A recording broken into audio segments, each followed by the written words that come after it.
I was rather hoping that would sound like some sort of dinner gong. Call the birds for food. That's a lot of food. And I've got a lot of birds. And it's not vastly expensive. I'm rather hoping, can you hear me over the wind and everything creaking? Got a north wind today. My greenhouse went flying, which I put all the tobacco harvest into, as you know, in the lettuce harvest. I don't know whether I've saved any of it, but I've had to reassemble. The greenhouse got a north wind, so it's particularly cold. Hello and welcome to another edition of Parson's Progress. I'm indoors today. Reason being, there's a north wind blowing. It's calmed down a little bit. Been howling through the veranda. It's lifted some of the corrugated perspex transparent roofing on the veranda. So if you hear a rattling, that's what it is.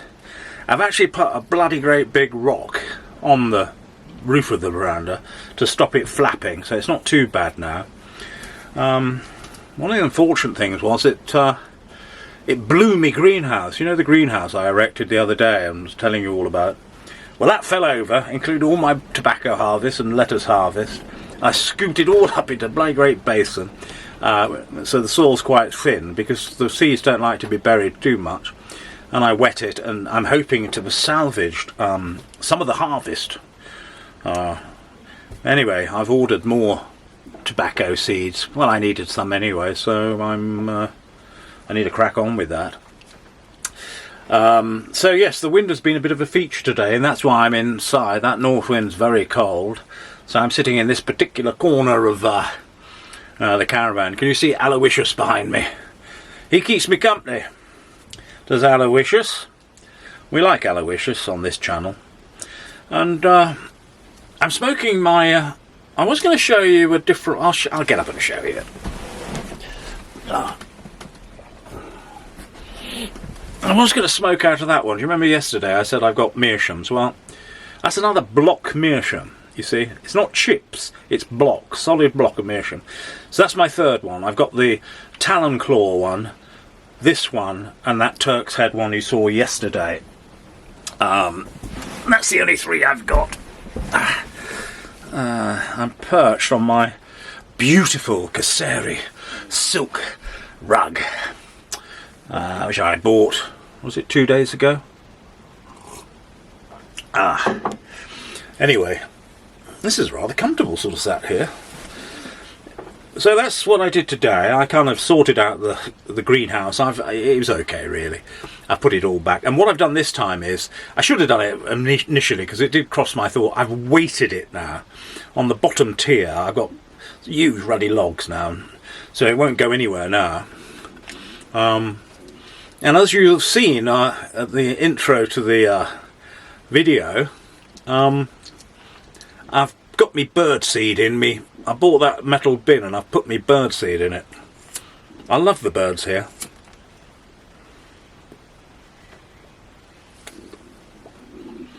I mean, they really do keep me company. Again, I was up at 5:30 today. I'm out there, sat cross-legged. You know, the world's coming alive. The birds start to come. I think they know me now.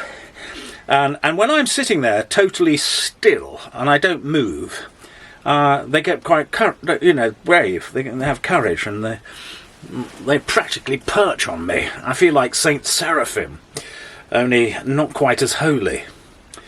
So, yeah, that was quite good to get that galvanised bin today, and to get the seed today. So I got ample seed really for almost the rest of the year, I should think.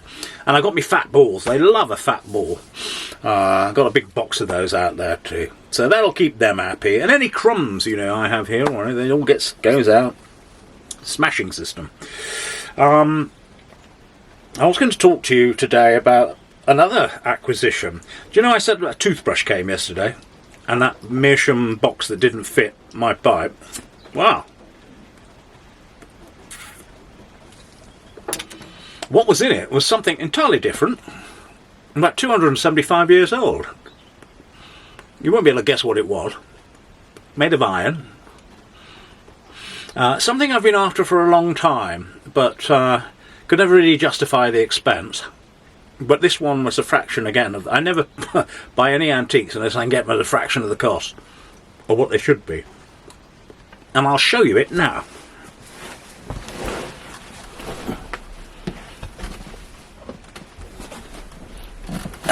Right, are you ready? There we go. I'll just put my pipe down. You see it there. Does anybody know what that is? Has anybody even seen anything like that before? What you do is, you see that? That opens like that. I want to just leave it really, say nothing about it, and see if anybody knows. In fact, I might just do that, and I'll explain tomorrow what it is. How about that? Does anybody know what that is? Well, it might be slightly obvious from there, but I want more information in the comments, not just, ooh, you put a candle in there. Oh, anybody knows the exact name of it, and what its function was, and why they came about. There you go, there's your little test. You got homework today. And you see, you don't get off light on this channel, you get a bit of homework. So in the comments, have a little look, and see if you can tell me what that is, where it's from, what it's for, and why it was introduced. That's your homework for today. I was going to talk at great length about it, and also I was going to read you one of my poems, and I thought, well, that'll really turn everybody off. Well, it's quite a good poem. I might just tag it onto the end of this video as a sort of a reel. I might put some pictures and some sound to it. It's essentially a poem called, I think it's called The Long Min, which is precisely where I live. So it is a poem about this area. But today's been a quiet day. Not a lot going on today. I've just been sort of pottering, which is okay. I have actually organised. You remember I was talking about what I was going to do with the property. I've organised something. Well, my walking partner has. She's like my clerk of works. She's marvellous. Because I'm not at all practical. Although people might assume I am. I might be in some ways, I don't know.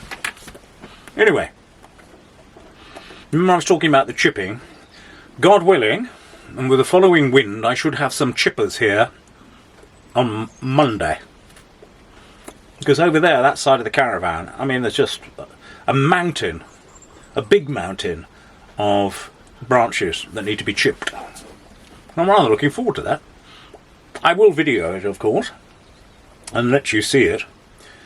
But my brain isn't really in a philosophical place, so I can't actually give you any philosophizing today, other than the fact I'm enjoying my life here. I'm continuing to puff on my pipe. I'm smoking that Peterson's Deluxe mixture today. Do you remember I was talking about the Samuel Gawith Cherry Cavendish thing? Very similar to this, but I am still leaning towards this as my go-to. Well, certainly my morning go-to.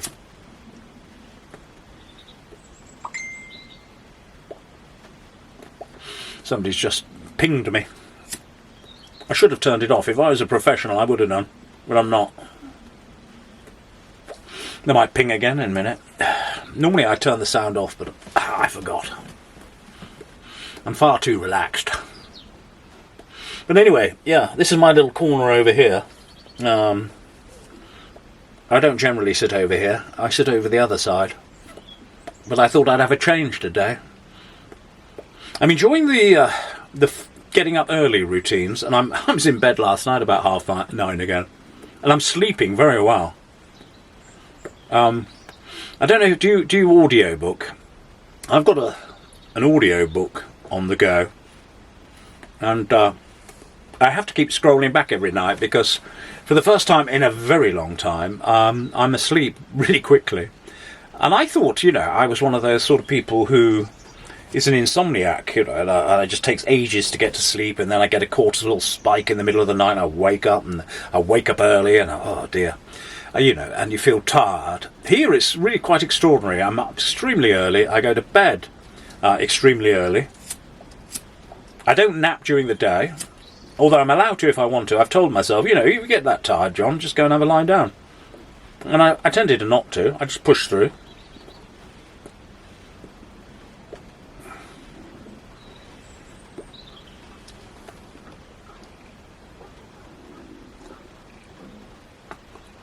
And, but the quality of sleep is great. It's uninterrupted. I don't wake up in the night. I get off quite quick. And I mean, this has happened within just a short time. What have I been here? A week?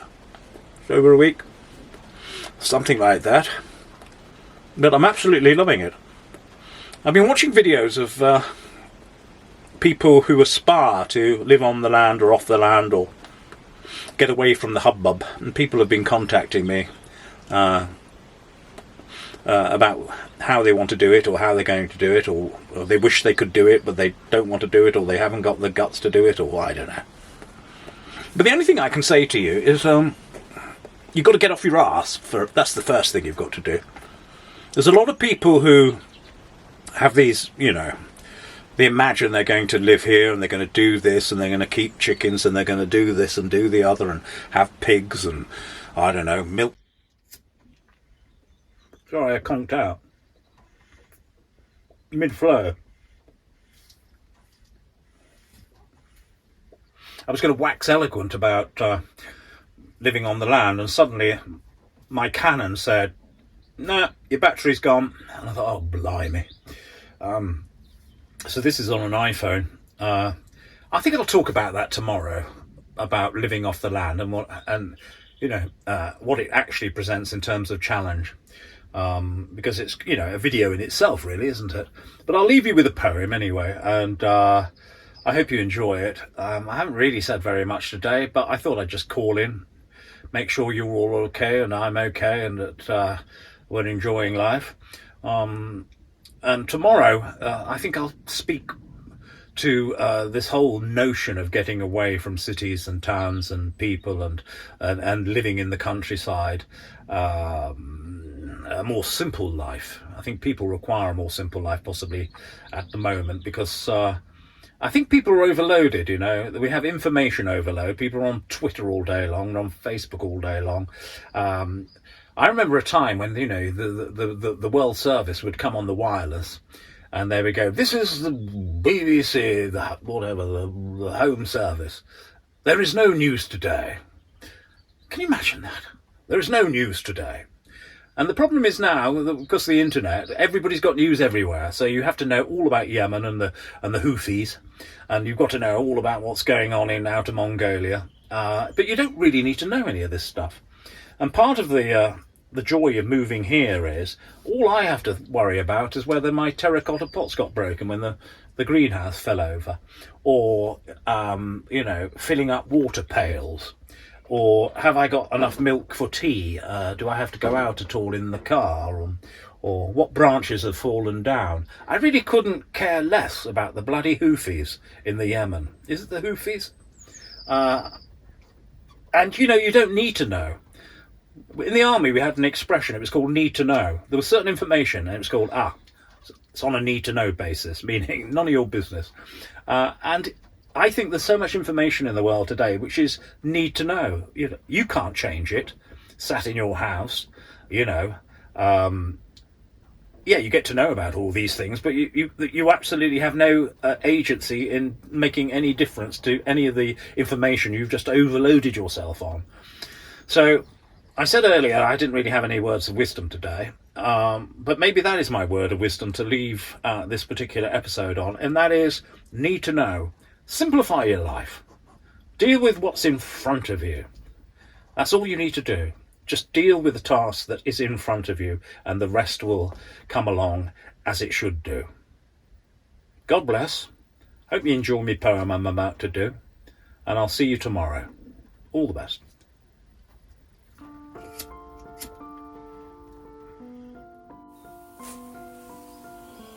On a way and twisted path above England fair and green, along august mounds of Cambrian climes, while scented flowers steal my steps towards the alone and rowan tree. I take my rest from my sheep below a canopy of red mottled and emerald leaf, and silently draw from my canvas sack victuals upon a highland track, a weary back against ancient bark of silvered grain beam. A tablecloth spread far below with patchwork squares and malachite dream, and right beside my eyrie seat lies tumbling gently by my feet a burn of burnished water bright descends through prancing ferns, and upon my left stirs a tawny lark's hovering wing above spinning cotton grass and milkwort blue. And ahead from my heathered cushion another seat, harder still, yon distance far stares, the quartz stiper stones, the devil's chair. No rob delight on this day from heaven, for in the distance a cottage dwelling, a hearth of stone and wood burning bright, a wife from my youth and my soul's delight. A briar and book with whisky fire, moon rising glory draweth nigh from a deep and darkling and sapphire hue. Upon the sons of Shropshire light stars form rest, and upon my cheek a cool night chill descends. Farewell, hallowed mountain, and my sheep to sleep, and the long Mind, my oldest of friends.